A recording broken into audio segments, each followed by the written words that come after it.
1 year ago, one of the most popular and highly rated anime to ever stream across the world ended, Attack on Titan. This show led to the overall growth of anime worldwide and has been highly regarded as one of the best television shows of all time. However, as time goes on, I find myself coming back to the question of what is the best narrative television show of all time, and for whatever reason, Attack on Titan always gets overlooked. Today, I want to go into why I think that may be. Hello and welcome to Television Tuesday, the show where we talk TV on Tuesday and tell you all about it.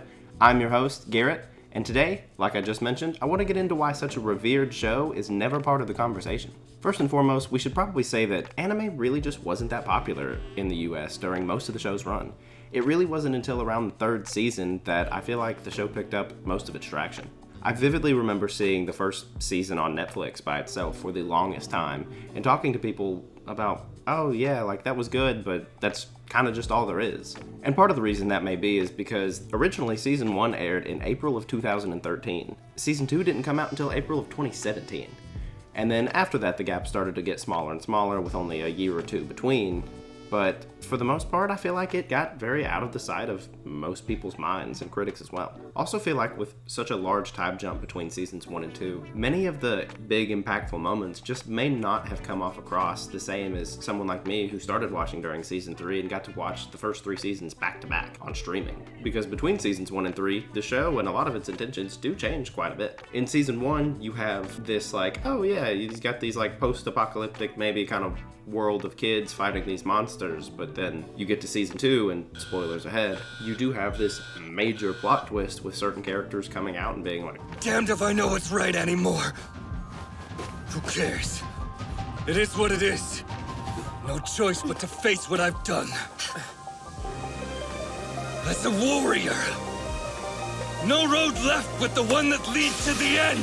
Like I was saying, for some people, that was such a great moment. People sit and watch back to back of like, oh yeah, like that was so great. But for people that started the show in 2013, I'm sure there were also plenty of people that watched that and were like, oh, who are these characters again? Like I kind of don't feel as involved in what the show's going on because of the large time jump between seasons and even episodes at sometimes. As the later seasons of the show were broken up into parts. Season 3 had 2 parts, season 4 had 3 parts. And then after season 4, there were 2 specials that were the last 2 episodes of the show. I feel like some people may have just fallen off throughout all the breaks and time jumps between the show's release. But even with some of the strongest narrative writing of its time, the show still gets constantly overlooked. Another reason I fear that the show may somewhat be overlooked are its accolades. Now, while Attack on Titan has won things like Best Director, Best TV Series, and Best Drama, none of these really amount to shows like Breaking Bad that had 58 nominations and 16 wins at the Primetime Emmys. Or The Sopranos with 111 nominations and 21 wins. Or the big one, Game of Thrones with 164 nominations and 59 wins in the major award shows. And Attack on Titan just can't compete with these. Now obviously you get into parts of, well, they don't always qualify for the same categories.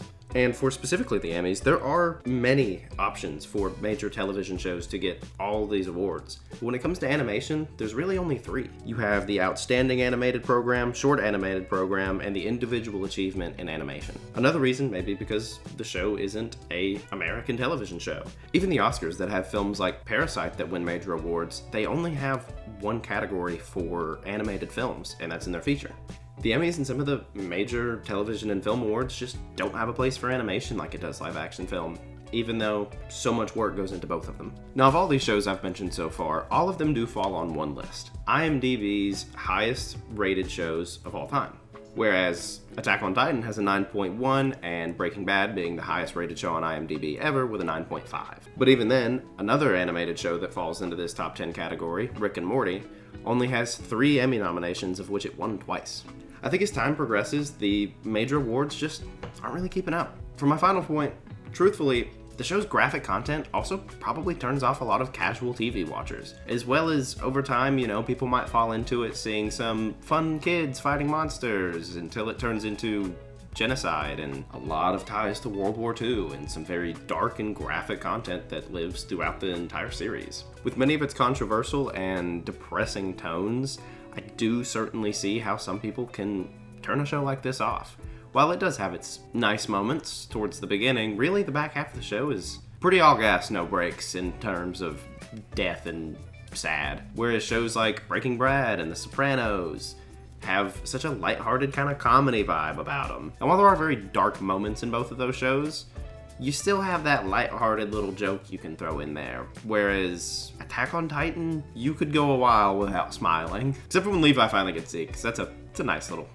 It made me smile. With all of these things in mind, I know that this show is regarded very highly critically and has a very large number of fans. But even then, the separation amongst this show and the other top dogs of television seems to still be a wide gap. I hope one day to see a time where people can regard animation and foreign storytelling in the same regard as they do many of America's great television. But for now, I'd just like to see Attack on Titan be a part of the conversation. Do you, the viewer, ever bring up this show in that conversation? Do you think Aaron's wrong? Do you like this video? Tell me about it in the comments. I'd love to hear some outside opinions on just what people think in terms of this show rivaling shows like Breaking Bad and Game of Thrones. Once again, I'd like to thank you for being here and watching Television Tuesday with me once again. We at Studio 24 always very much appreciate it. And while you're here, we do also have our sister show, Studio Cinema Saturday, where I just did a review of Wicked. And we have plenty of other great shows to check out as well. We're also coming off of The Ties That Bind, our 38-minute featurette that we worked on for a little over a year. We would love to hear your feedback on it, and we want everybody to go check it out, as we are filmmakers here, and that is what we love to do. And we'll see you there.